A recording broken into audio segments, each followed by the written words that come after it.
Now to review some of the action so far from the ATP tournaments from the men's side, we got, of course, Dallas, Rotterdam, and Buenos Aires. We're going to be starting an ATP Dallas, a 500 level tournament in Texas. So first match to mention is a good, nice, solid win, 3 sets. Tough little match for Mickelson over Dimitrov. Just a good win for Mickelson in this one. Obviously Dimitrov is still building up his level and isn't at the heights that he was at Wimbledon last year. And I do hope that he continues to progress and find his level. All in all, good win for Mickelson. Then rematch of the Australian Open tie between Korda and Zhang. This time Korda gets it done. Really controlled this match in the entirety of it. Zhang really wasn't able to get settled in this match and really dictate much in this match. So good revenge for Sebi Korda in that one. How about this one? A little bit of surprise, but not too much of a surprise. Marin Cilic over Lerner TN in straight sets. Second one went to a tiebreaker, another closely contested match. Good win for Marian Cilic. It's getting a little disappointing for him, but a tough first round match against Cilic in this 500 tournament. And then how about this one? Definitely a big surprise.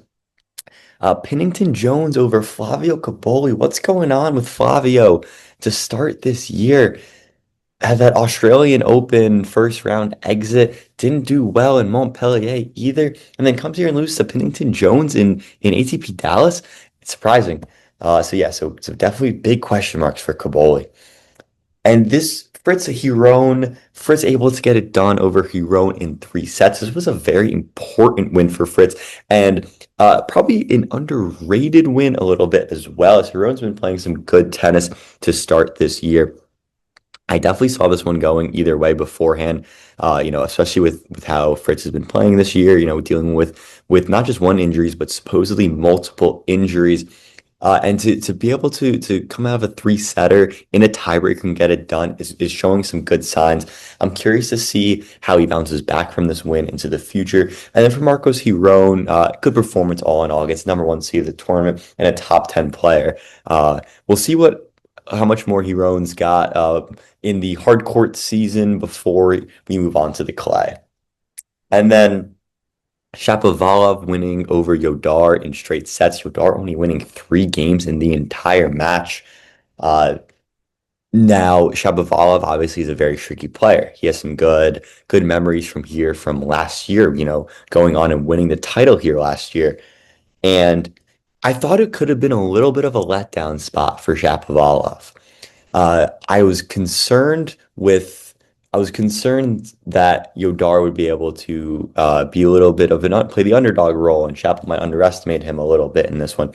However, that simply was not the case.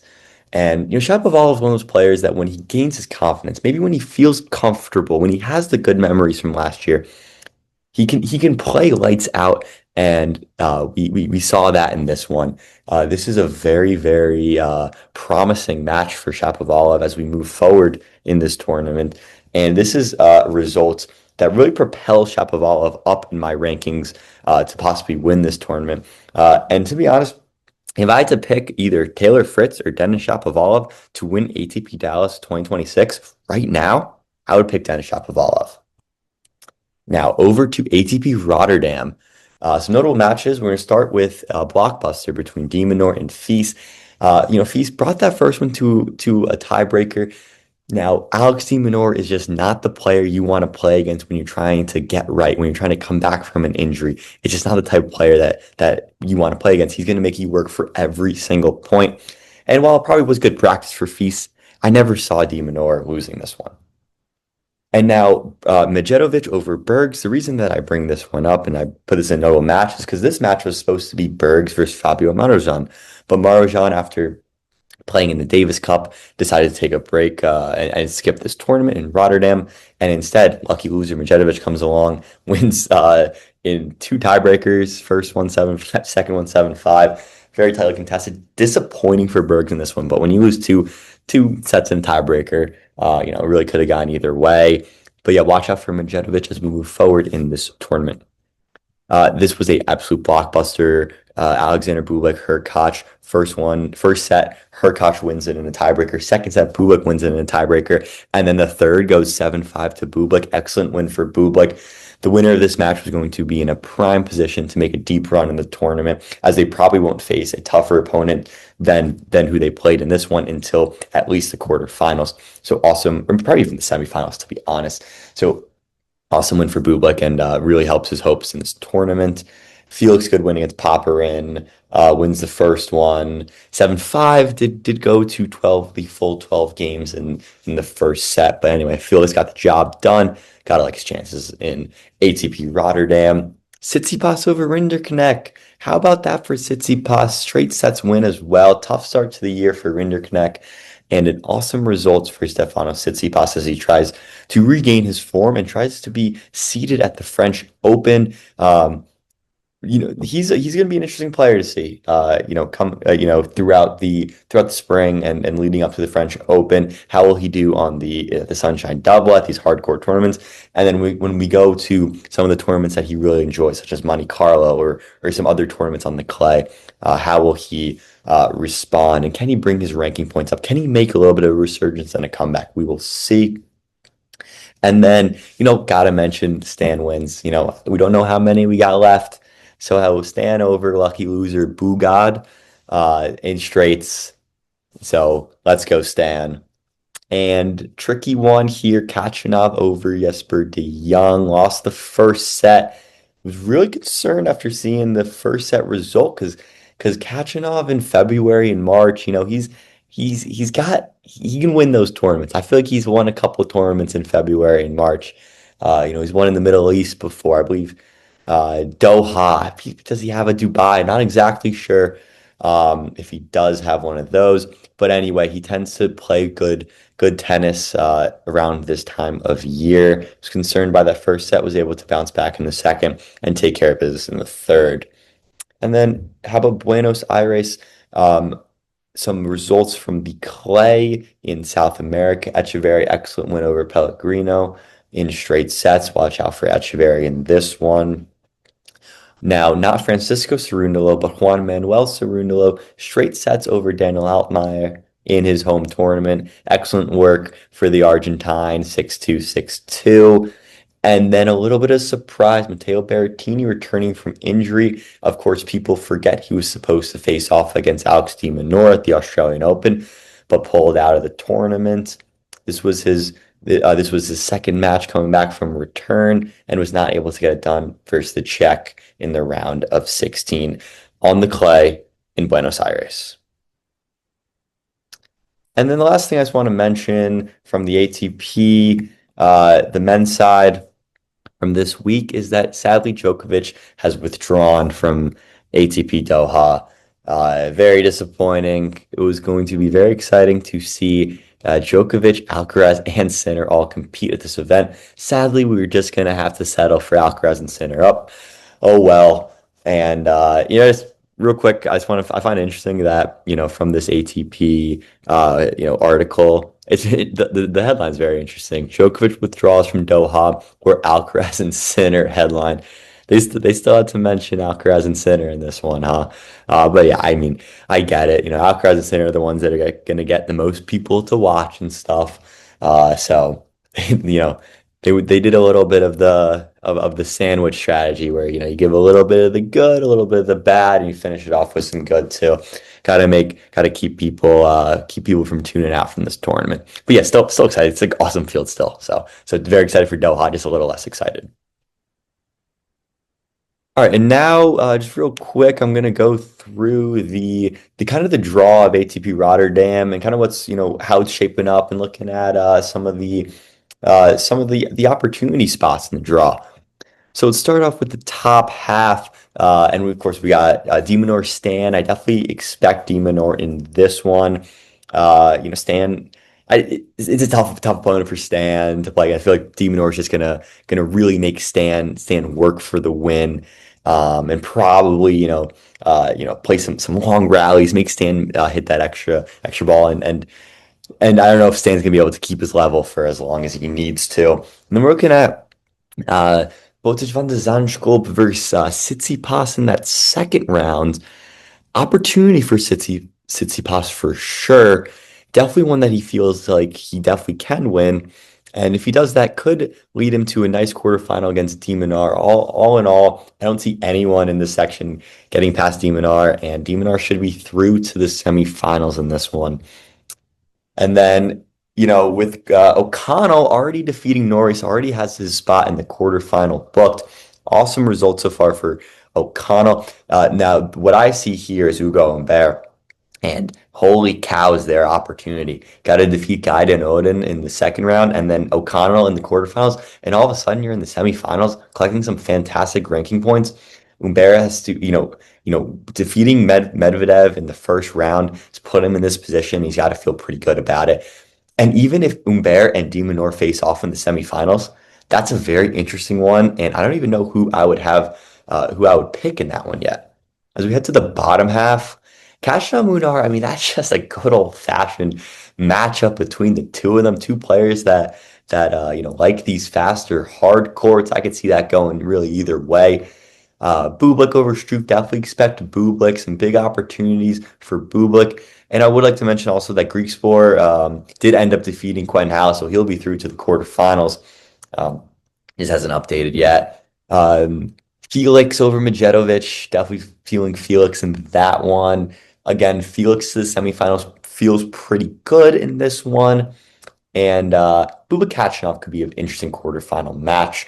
It's definitely setting up to be Bublik FAA or FAA Kachanov. And then the top half, I find it hard to believe it not being Demon nor Umber.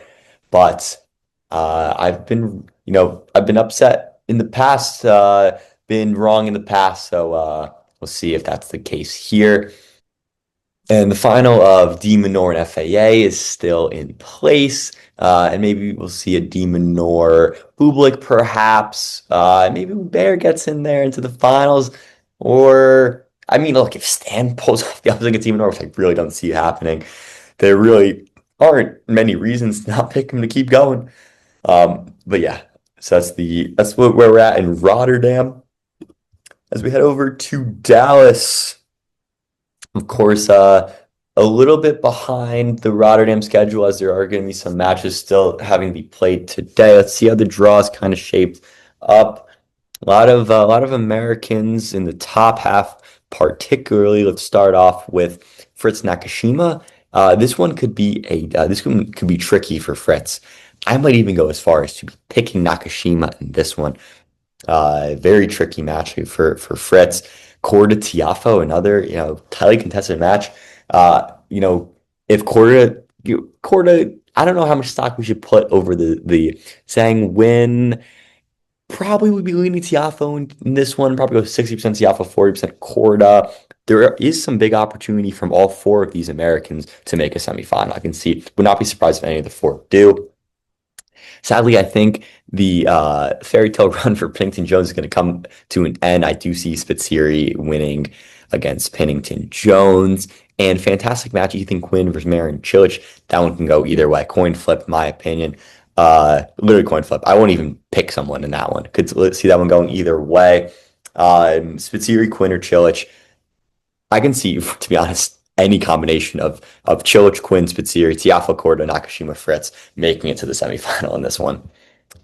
In the bottom half, Shapovalov. Now, of course, Kipson is the lucky loser over Opelka. That kind of changes this draw out a good amount.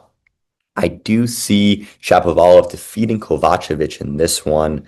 The Fokina match. I'll actually check the score of that one because that one might actually be over at this point. Let's see. So Davidovich Fokina did end up winning that one 6-4, 6-4. So Fokina is through. I do see Shapovalov versus Fokina. And the way Shapovalov played in the first round, maybe I'm putting a little too much stock into it. But I probably see Shapovalov making it to the semifinals. Tommy Paul, tricky one against Brooksby. Got a little dicey, losing to the first set in that one as well. Paul over Kecmanovic, I see that happening.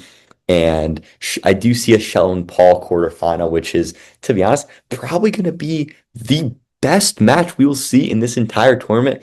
and it's most likely going to happen in a quarterfinal. That one, I'm not going to be picking that one yet. But that one can, that should be a fantastic match if that one were to happen. Some opportunity here for Shapovalov and Davidovich Fokina in this one. Top half is definitely a wild card. Bottom half, the seeds have really taken care of business.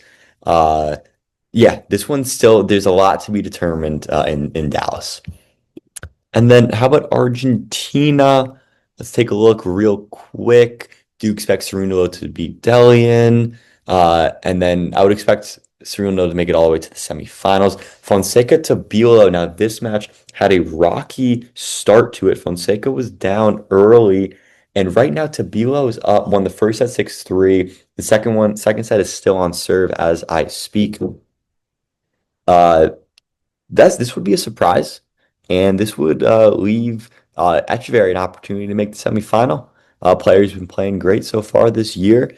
A Cerundo Echeverry semifinal is definitely in the cards. To see if Fonseca can turn it around. Even if Fonseca were to win against Tabilo, I probably still would be picking Echeverry to make it to the semifinals. I see this semifinal being Cerundo versus Echeverry.